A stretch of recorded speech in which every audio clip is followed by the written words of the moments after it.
कम से कम वो खत्म हो जाएगा। अच्छा, इसी हवाले से हम हमारे साथ टेलीफोन लाइन पर मौजूद हैं कमर दिल शाह साहब, ये गिलगित बल्तिस्तान जी इलेक्शन जी के जी हवाले जी से। जी जी जी, अस्सलाम वालेकुम कमर शाह साहब, कैसे हैं आप?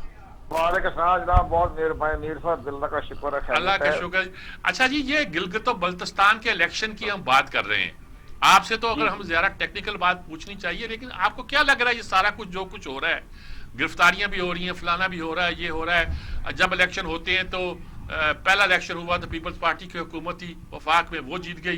दूसरा इलेक्शन हुआ तो वफाक में मुस्लिम लीग की हुकूमत थी, वो जीत गई। अब कहते हैं पीटीआई जीत जाएगी। हम कैसे इलेक्शन कराते हैं वहाँ? और वैसे असूली तौर पर सजाद मीर साहब, हाँ, गिलगित बल्तिस्तान का एक अलहदा एक नई सूबा है जो 2010 में बनाया गया था। जी जी। उनका एक अलहदा इलेक्शन कमीशन है। अच्छा। इसी इसी तरह उनका केयर टेकर सिस्टम भी हमारी तरह ही है। अब केयर टेकर गवर्नमेंट वहाँ हुकूमत कर रही है। अच्छा। इसी तरह उनके सेपरेट सुप्रीम कोर्ट है, हाई कोर्ट है, रिटर्निंग ऑफिसर जुडिशरी से लेने के मुतालबे हो रहे हैं। तो एक बिल्कुल अलहदा सेटअप है। अच्छा। और मेरी समझ में नहीं आया कि अब हुकूमत जो है, जबकि वह शेड्यूल जारी हो गया, 15 नवंबर को इंतखाबात हो रहे हैं, स्पीकर साहब को कह रहे हैं कि जी आए बैठकर हम इलेक्शन रिफॉर्म कर लेते हैं। आप स्पीकर साहब, आप कस्टोडियन हैं कौमी असम्बली के, पार्लियामेंट तो के चेयरमैन सेनेट अलहदा है, ठीक तो है। उनको इस चीज का पता नहीं है कि वहाँ तो एक अलहदा इलेक्शन कमीशन है, अलहदा सिस्टम है। और जब शेड्यूल जारी हो गया, 15 नवंबर को इंतखाबात हो रहे हैं, तो आप इलेक्टोरल रिफॉर्म किस तरह करना चाहते हैं? बिल्कुल उस ठीक है। इलेक्टोरल रिफॉर्म की क्या वैल्यू? कानूनी तौर पर तो आप कुछ भी नहीं कर सकते, क्योंकि अब शेड्यूल जारी हो गया, 15 नवंबर को इंतखाबात हो रहे, अब ये इलेक्टोरल रिफॉर्म की बात कर रहे हैं। तो ये तो इनकी, आप इनकी कम अकली समझ लें या नासमझी समझें या आइन और कानून से नाबुल समझ लें। हाँ, एक बात। दूसरी बात यह है कि अब ये हुकूमत बड़ा एक, मैं तो इस चीज का हामी हूँ, जैसे मेरे दोस्त ने भी फरमाया, मैं सुन रहा था कि सूबे बनने चाहिए, तो हमारा भी ख्याल ये है कि गिलगित बल्तिस्तान को एक सूबा बना देना चाहिए। इस लिहाज से कि एक तो एक बिल्कुल ये अलहदा है जम्मू ये जनाब, कश्मीर के। ये मैं ही फरमा रहा था, ये मेरी राय जी, थी। मेरी अच्छा अच्छा आपकी राय थी। अच्छा हाँ, अच्छा, बिल्कुल नहीं बिल्कुल। आपकी दुरुस्त राय थी। हाँ। आपने नए सूबे बनाइए, आपने मिसाल दी बेनजीर साहिबा का, ठीक है। उन्होंने एक नया सोशल कंट्रैक्ट बनाने का एक मसला पेश किया था, जिसमें उन्होंने कहा था कि हर जिले में, हर डिवीजन में एक लेफ्टिनेंट गवर्नर बना दिया जाए। ठीक है। ये उनका प्रोग्राम था, लेकिन बहरहाल और सदर लगारी साहब ने उनकी बात नहीं मानी। लेकिन ये सारी चीजें जो है एस्टेब्लिशमेंट के बीच में आगे हो गई, लेकिन ये सारी चीजें अब नजर आ रहा है कि सूबा बन जाना चाहिए गिलगित बल्तिस्तान। आप कुतुबुल्लाह शहाब की किताब पढ़े, कुतुबुल्लाह शहाब के जो थे वालिद जो थे, वो गवर्नर थे गिलगित बल्तिस्तान के, ठीक है। ठीक है। और लद्दाख के भी गवर्नर थे। तो उसमें ये चीज बिल्कुल अलहदा मामला है, इसको सूबा बन जाना चाहिए। बेशक इलेक्शन के बाद बनाए या पहले बनाए, लेकिन हमें ये नजर आ रहा है कि हुकूमत जो है वो इसको इलेक्शन 15 नवंबर को नजर होते हुए नहीं आ रहे, इसको ये एक्सटेंड करना चाहते हैं कि बर्फबारी का बहाना करके सुप्रीम कोर्ट में जाना चाहते हैं। ये चाहते ये है कि जी वहाँ बर्फबारी हो गई, पुलिस स्टेशन पर काम नहीं होगा, लोग वोट कास्ट करने नहीं आएंगे, तो आप इसको एक्सटेंड कर दें मार्च तक। इतने अरसे में ये अपना आइन के आर्टिकल 1 में तब्दीली लाकर आसान तरीका है, पार्लियामेंट में तो इनकी अक्सरियत है। बात तो अपोजिशन भी मान गई है। जब अभी चंद रोज पहले जब जनरल बाजवा साहब ने भी इनको ब्रीफ किया गिलगित बल्तिस्तान के हवाले से, अपोजिशन भी मान चुकी है। तो ये आइन का आर्टिकल 1 में तरमीम होनी है। आर्टिकल 1 जो है उसमें फेडरेशन के चारों सूबों का जिक्र है। गिलगित बल्तिस्तान के बारे में और कश्मीर के बारे में ये लिखा हुआ है कि जब कभी हालात आ जाए तो फिर हम इसको बारे में गौर करेंगे।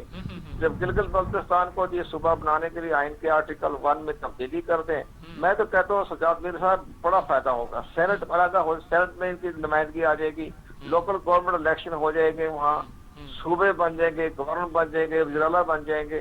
तो वो एक खास खिता जो है, एक बहुत बड़ा इम्पोर्टेंट 28,000 मरबा मील का इलाका है वो, तो वो एक अच्छा एक खूबसूरत सूबा बन सकता है। और मैं तो इसकी सपोर्ट करना चाहता हूँ एक बड़ी नाकस राय में। और इलेक्शन मुझे नजर होते हुए नहीं आ रहे, इसको इलेक्शन को मार्च तक लेके जाएंगे और इतने अरसे में इसको सूबा बना दिया जाएगा। ये हुकूमत की अपनी पॉलिसी की। मैं पढ़ रहा था कि सुप्रीम कोर्ट में दरखास्त जारी हो रही है कि जी वहाँ बर्फबारी हो रही है।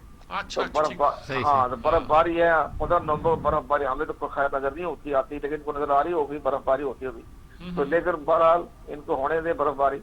तो ये मामला सुप्रीम कोर्ट क्या गौर करती है, तो ये सारे मामला होते हैं। लेकिन बहरहाल ये सेपरेट आइडेंटिटी है, सेपरेट इलेक्शन कमीशन है। اب باقی رہ گیا کہ یہ حکومت آپ نے اچھی مثال دے دی، جس کی حکومت ہوتی ہے وہاں تک اسی کی بنتی ہے.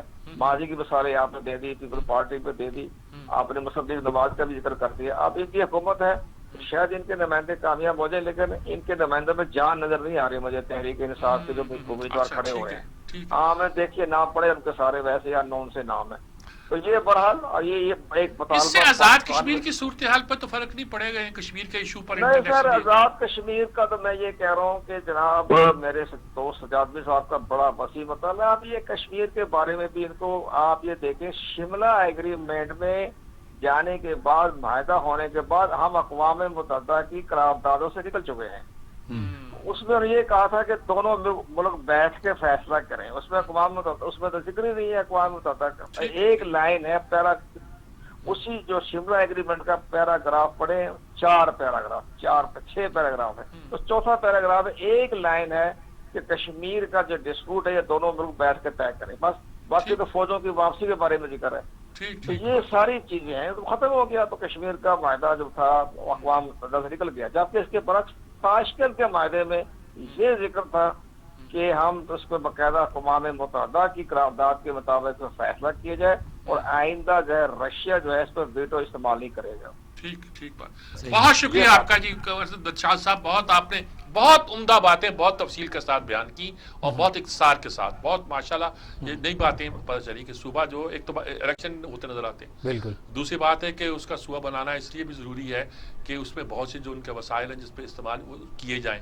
تو میرے خیال میں بہت سی باتیں جو ہمیں بہت تیزی کے ساتھ صرف اصولی طور پر نہیں کرنی چاہیے، امپلیمنٹ بھی کرنی چاہیے. جس طرح ابھی تک جو ٹرائبل ایریا ہے، فاٹا کا جو علاقہ ہے، وہ خیبر پختونخوا میں ضم تو ہو گیا ہے، لیکن جس طرح اسے ایک سیٹلڈ ایریا کے طور پر کام کرنا چاہیے، وہاں عدالتیں ہوں، وہاں ادارے ہوں، سب کچھ ہو، وہ بھی نہیں ہو سکا. وہاں سڑکیں کچھ بنائی تھی ہم نے ملٹری ایکشن کے دوران، لیکن وہ ملٹری ایکشن کے دوران اس کا پارٹ آف دیٹ تھا.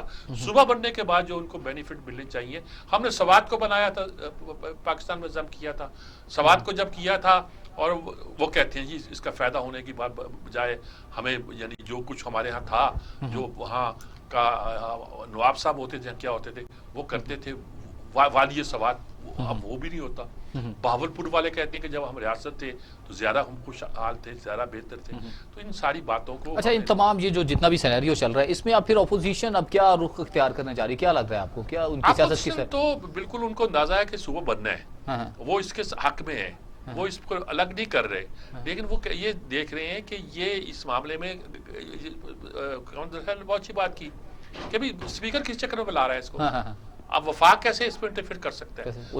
الیکشن کمیشن لگ گیا، بالکل اناؤنس کر دیا ہے، سب کچھ ہو گیا. آپ کیسے الیکشن کریں گے؟ کوئی کورٹ میں چلے جائے، کورٹ میں کر کے اسٹے لے لے گا. مارچ تک آپ لے جائیں گے، برباری ہو رہی ہے کچھ کہہ کر. تو یہ ساری باتیں ہیں جس پر پاکستان کے عوام پہ نظر رکھنی چاہیے. اور کسی نہ کسی طریقے ان کا یہ کہنا ہے کہ شملہ معاہدے میں کشمیر تو ہم دے چکے ہیں، اور لے دے کے جو تھا وہ اب ان حالات میں جب انڈیا نے وہاں کیا ہے تو ہمارے ہاں ایک کانسیپٹ یہ پایا جاتا ہے کہ یہ سقوط کشمیر ہے.